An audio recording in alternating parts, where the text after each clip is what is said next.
నేను చరివిత చరణంగా ఉదయం నుంచున్న తర్వాత ఇక్కడ చిన్న సమస్య అంటే వ్యక్తిగతంగా కృష్ణారావు సార్ నాకు సౌమ్యుడు చాలా అనుబంధం ఉంది సార్తో పాతకాలం నుంచి.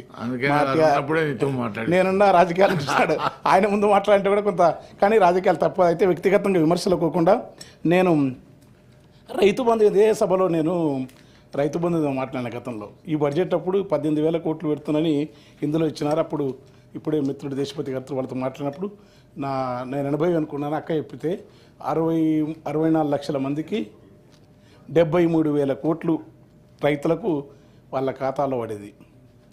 అది కొంత భూస్వాములకు అట్లా అని నేను అప్పుడు మాట్లాడినా, కానీ ఆ రోజు విస్మరించినారు. కానీ 20 ఎకరాలు ఉన్న రైతులకు తప్పకుండా ఇవ్వాలని. ఎందుకంటే తెలంగాణలో నేను రాసిన పాటల్లో 6 అరకలు కట్టే పెద్ద రైతులు కూడా అరకటెద్దులు అమ్మి అరువుకి ఇచ్చిరి పొలము, పేడ ఎరువు లేక భూమి సారం పోయి చూడ సక్కని నేల 3 వారిపాయ్ తేమ వండు దగ్గిన భూముల్లో సీమ కంపలు మెరుగెరా, వయ్యారి బామొచ్చి వరి మల్లె మొలిసింది, లొట్ట పీసు చెట్లు గెట్టున వెరిగినవి, తరి పొలము దగ్గింది బెరికలము మిగిలింది, సెలకంత మురమయ్యి గొలుకయ్యింది, కలమంద జమ్ముళ్ళురా తెలంగాణ కరువుకు గుర్తాయరా, గుక్కిచ్చి బోరు దుంకుతుంటే ఒక్కటన్నా మడి సిక్కగా దడవదు, వంకాయ తోటేసి నొట్టి పోయిందిరా, మిరపనాటు కుంటె వరుపై నాదిరా, నాసుపచ్చని బావులా తెలంగాణ నా పరాళ్ళు దేలేరా, కంటే కానుపు కొరకు సస్తె బొంద కొరకు ఉలస పోయిన జనము వచ్చిపోతుంటారు, సావు పుట్టుకల మధ్య తప్పని పెళ్ళికి ఇండ్ల సున్నాలేసి ఎగురంగా చేసేరు, పెళ్ళి వెళ్ళిన నెలకురా ఇండ్లన్నీ పెంట కుప్పాలైతవి, దగ్గు దమ్ము టీబీ కక్కుడా బేదులతో 30 ఏళ్ళక ఈడ ముసలితనం వస్తుంది, నెలకు 3కు పైగా పీనుగలు లేవంగా పల్లె చుట్టూ పాడే కట్టెలు బూడిదాయే, ఇల్లు శోకాలతో తెలంగాణ తెల్లారిపోతుందిరా. అలాంటి ఉద్యమాన్ని కేసీఆర్, జయశంకర్, కోదండరామ్ సార్ మొదలుకొని తెలంగాణ మహాసభ అవన్నీ ఇప్పుడున్న సార్ కూడా మంత్రి పదవి మనతో కలిసి పనిచేసినాడు, అనేక మంది కౌరులు. అది వచ్చిన తర్వాత ఆ రైతాంగం ఏ తీరుగా అంటే మొక్కొస్తుంది కాదు, గలగల కాలువలల్ల మిలమిల సెందమామ చేతి కందినట్టు మనసెంతకొచ్చినట్టు, ఎంతలింత మార్పు ఏది కేసీఆర్ చూపే ఈ తూర్పు అని ఒక సూర్యకాంతి చూపినని రాసినాను నేను. వెంటనే సార్ కూడా తెలుసు. అయితే అలాంటి దానికి మీరు 20 ఎకరాలు తగ్గిస్తే బాగుంటుందని, ఏమైంది రైతులు బంజర్ అన్నారు, పని చేయనివి రియల్ ఎస్టేట్ తీసేయడం, కానీ కనీసం ఓ 50,000 కోట్లనే పెట్టాలి మీరు. వెంటనే నెలకు అందియాలి. గ్రామీణ ఆర్థిక చిన్నాభిన్నం అయిపోయింది. రైతుల దగ్గర పైసలు ఉంటే రైతులు పెట్టుబడులు పెడితే వ్యవసాయం వచ్చేది. మిమ్మల్ని దేవుళ్ళు అనిపోరు సారు పథకాన్ని. ఎందుకంటే మీరు ఫస్ట్ ఏం రాసినారు, బాబాసాహెబ్ అంబేద్కర్ మాట చెప్పినారు, రాజకీయ సామాజిక ఆర్థిక న్యాయం అమలు చేసే పటిష్టమైన ప్రజాస్వామ్య దేశంగా చూడాలనుకోవడం. అందుకే రాజ్యాంగ నైతికత ఆయన పదే నొక్కి చెప్పాడని రాసినారు ఆర్థిక మంత్రి గారు. రాజ్యాంగ నిర్మాత సూచించిన నైతిక విలువలను సరిగా పాటిస్తూ మా ప్రజాపాలన. శ్యాంప్రసాద్ ముఖర్జీ జనసంఘు, అంబేద్కర్ ఏమో ఆ రోజులో రిపబ్లికన్ పార్టీ. ఇద్దరు భిన్న భావజాలాలు ఉన్న వాళ్ళు. ఎందుకంటే నెహ్రూ గురించి కూడా చాలాసార్లు కాంగ్రెస్ వాళ్ళు చెప్తుంటారు, న్యాయం కూడా. భిన్న భావజాలు ఉన్న వాళ్ళు ఒకే వేదిక పైన మాట్లాడుతున్నప్పుడు ఆ స్వేచ్ఛ అంబేద్కర్ వాళ్ళిద్దరి గురించి మాట్లాడే ఒక గొప్ప భారతీయ ప్రజాస్వామ్యానికి ఉన్న లక్షణం అది. కానీ సరిగ్గా దానికి భిన్నంగా ఇప్పుడు ఏంటంటే, అదే అంబేద్కర్ విగ్రహం కేసీఆర్ నిర్మించినాడని చెప్పి, ఆ విగ్రహం అద్భుతమైన అందంగా ఉన్నది, ఎవరన్నా చేయని, కానీ ఆ విగ్రహానికి గేటు తాళం వేసి అక్కడ చూడకుండా టూరిజాన్ని, పర్యావరణాన్ని ప్రోత్సహిస్తూ ఉంటున్నారు కదా.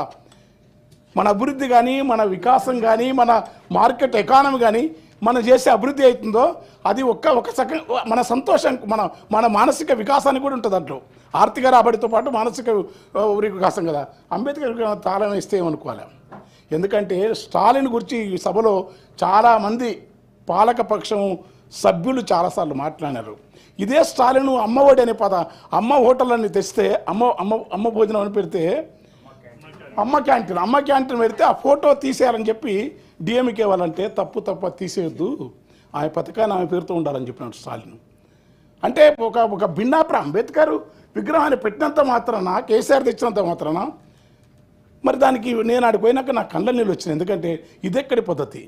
ఇదే తెలంగాణను ఎదపైన దిగులు బండ జరిగి బాధ తొలిగి ఎండిన సెలిమ నిండిన అనుభూతి కలిగినట్టు మార్పు వచ్చింది. ఇంతమందికి ఈ విధానం తెచ్చిన రాష్ట్రంలో మళ్ళీ రైతు బంధువుకు ఖచ్చితంగా నిధులు పెంచాలని కోరుకుంటూ, తర్వాత 2014లో 2 లక్షల మందికి ఉపాధి కల్పించే ఐటీ రంగం 2023 వచ్చే నాటికి 10 లక్షల మందికి పెరిగింది. అది కేటీఆర్ యొక్క అమెరికాలో ఉన్న ఆయన నాలెడ్జ్, ఆయన వికాసం, ఆయనకున్న డెప్త్. అది చాలా మామూలు విషయం కాదు. అది నేను చెప్పిన పత్రిక కాదు, అంటే నేను రాసిన ఈ రాజకీయ టీఆర్ఎస్ అనుకూల పత్రిక మొత్తం ప్రపంచం అంతా శ్లాఘించింది. తర్వాత 2,41,275 ఎక్స్పోర్ట్స్ ఐటీ రంగంలో జరిగింది.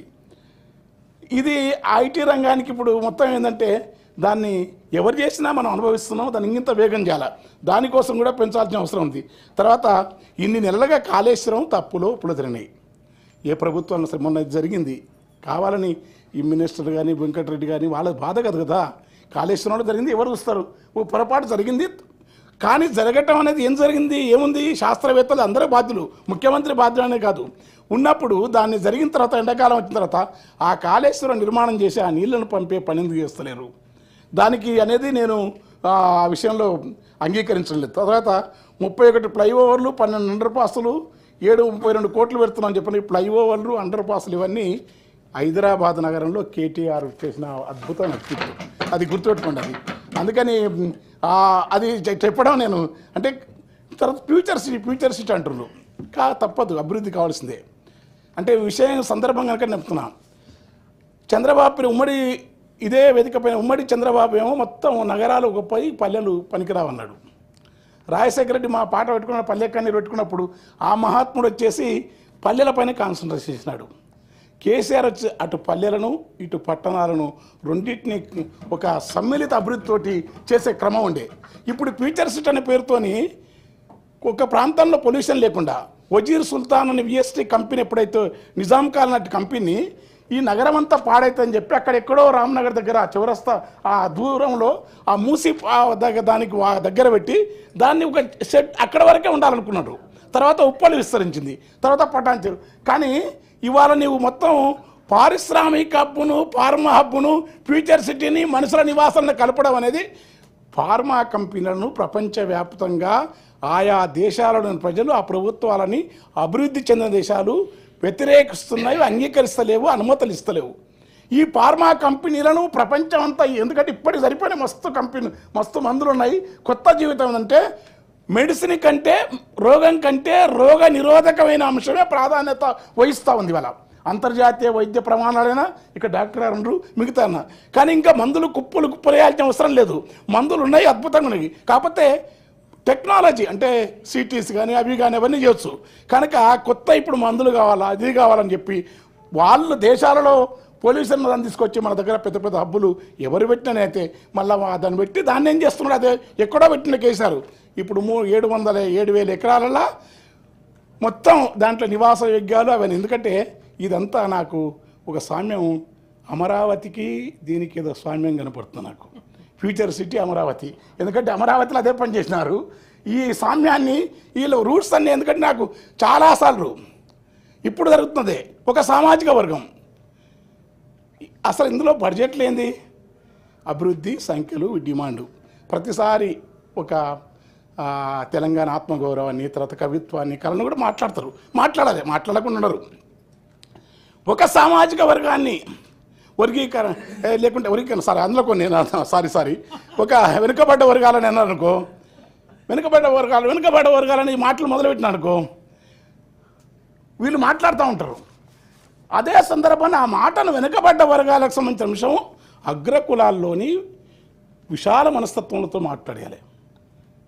ఒకే రాజకీయ పార్టీలు వాళ్ళు వర్గీకరణ ఉంటే దళితుల్లోని మాలలతో దాన్ని మాట్లాడతారు, అనుకూలంగా మాట్లాడలేరు, మాదిగలతో మాట్లాడు. ఇట్లా కాకుండా మీరే మనం బావులకాడ బాగున్నాం, మీకు అన్నదానికంటే ఎక్కువ ఇస్తా, నెట్ చేస్తా అంటే ఆ పీడిత ప్రజలు వాళ్ళు ఏం ఫీల్ అవుతారు? ఏ ద్వేషాలు. ఇప్పటికీ ఈ దేశంలో నెహ్రూ విధానం అంటే ఏంది? నెహ్రూ విధానం అంటే జపాన్లో, ఫిన్లాండ్లో, చైనాలో ఒక పారిశ్రామిక ఫ్యూడల్ కల్చరు, కలోనియల్ కల్చర్ను కాకుండా సెమీప్యూడల్ కల్చర్ కాకుండా గొప్ప సమాజం రావాలంటే మౌఢ్యము, మూఢనమ్మకాలు, అసలు దైవత్వం వేరు.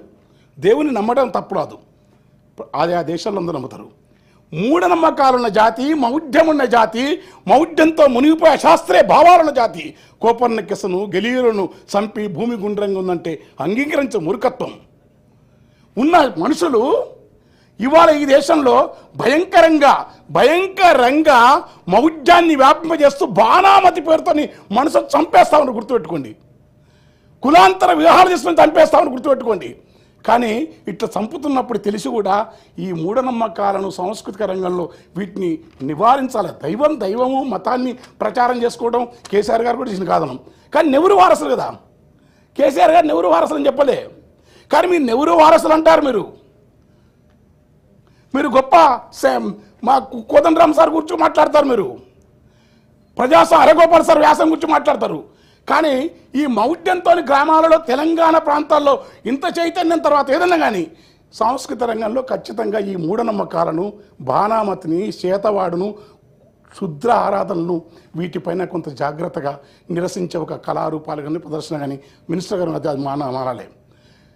తర్వాత నెహ్రూ ఆ రోజుల్లో ఇష్టపడిన ఇందిరాగాంధీ కానీ నెహ్రూ కానీ విశ్వవిద్యాలయాలకు విపరీతమైన స్థలాలు ఇచ్చి 1000 ఎకరాలు ఇచ్చిన కారణం ఏంటంటే పాఠశాల అనేది, విద్య అనేది తరగతి గది కాదు. తరగతి కాదు కాకుండా ఆయన మోడర్న్ టెంపుల్, ఏదైనా టెంపుల్ అంటే ఆయన ఏమనంటే నెహ్రూ ఎప్పుడు ప్రాజెక్ట్ టెంపుల్ అన్నాడు, పాఠశాల కూడా ఏమన్నాడు అది క్రీడాస్థలం అని చెప్పిన గుర్తుపెట్టుకోండి. ఒక తత్వ యోగులు, మునులు, ఋషుల్లాగా విద్యా విధానంలోకి వస్తే అడవుల్లో చెట్లతోని, మనుషులతోని, శాంతినికేతన్, డూన్లోయ పాఠశాల కంటే, అరకులోయ ఈ విశ్వవ్యాలీ కంటే కూడా నెహ్రూ ఆలోచన అది.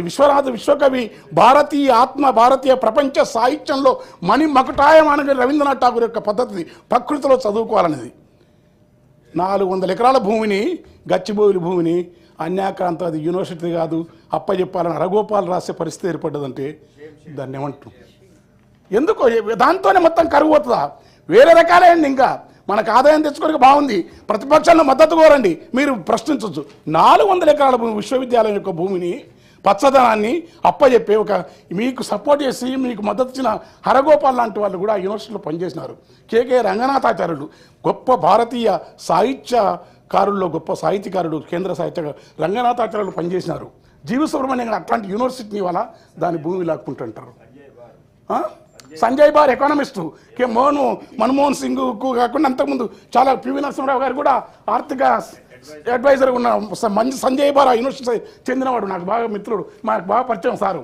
అంటే ఇలాంటి వాళ్ళందరూ ఉంటే హెచ్ఎస్ శివప్రకాష్ అక్కడ గెస్ట్ లెక్చరర్ గారు ఇట్లా ఇది తీసుకుని, అందుకని ఇది ఆలోచించాలని చెప్పి కోరుకుతూ తర్వాత నేను ఇంకెక్కువ మాట్లాడను. ఇక క్రీడలకు, కల్చర్కు చాలా తక్కువ. క్రీడలకైతే నాకు తెలిసి ఈ సాంస్కృతిక శాఖ 650 కోట్లు ఇచ్చినారు. మంచోడు పిల్లలు పోరాటం చేసినారు, జీతం అని తీస్తారో కళాకారులు మొత్తుకుంటున్నారు. నౌకరు లేని వాళ్ళకు ఇంకా కొన్ని అదనంగా నియామకం చేయండి. తర్వాత తెలంగాణ అంటేనే సంస్కృతి. తెలంగాణ ఎంత భూములు ఉన్నాయి, ఏం బట్ట కట్టినరు, ఎన్ని బిల్డింగులు ఉన్నాయి, ఇదిగా తెలంగాణ అంటే ఏంటంటే కాళోజీ. తెలంగాణ అంటేనే ఒక జయశంకర్, తెలంగాణ అంటేనే రామదాసు, తెలంగాణ అంటేనే ఒక దాశరథి, తెలంగాణ అంటేనే భాగ్యరెడ్డి వర్మ, తెలంగాణ అంటేనే రాకమచంద్ర వెంకటదాసు, వేపూరి హనుమద్దాసు, అహ్మదుద్దీన్. ఇంకా అట్లా చర్చ ఎక్కువ నా పాండిత్య ప్రతాపం చూపవచ్చు. కానీ తెలంగాణ అంటే కల్చర్ ఉన్న ఈ నేలపైన ఎంతోమంది గోరటంకనే కాదండి, గోరటంకనే కంటే వేరే కవులు చాలా మంది వద్దు. నేననగా ఎంత వాడ నెయ్యపు జీవులలో అన్నాడు అన్నమాచార్యం. ఏమంటే నేననగా ఎంత వాడ నెయ్యపు జీవులలోనా, నా కీర్తిపై నాకు ఏమక్కువ లేదు, నియతి క్రమములను నిత్యం నశింపజేయని Rabindranath Tagore. I don't want any party stage కోరుకున్నాను. కనుక వానమామల ఈ వరదాచారి ఇట్లా ఉంటే ఈ రచనల కవుల వీళ్ళ పుస్తకాలు ఎన్నికే సాహిత్య అకాడమీ కానీ వేయకుండా నీకు మా జిల్లాలో వెన్నచెల్లు హరిహరి వెంకన్నని తెలంగాణ భాష కాదు, తెలుగు భాషలో ఎవరు రాయని రోజులునే దొంగ శోభనమున సింగిపోయడుగొన్న బింగిరా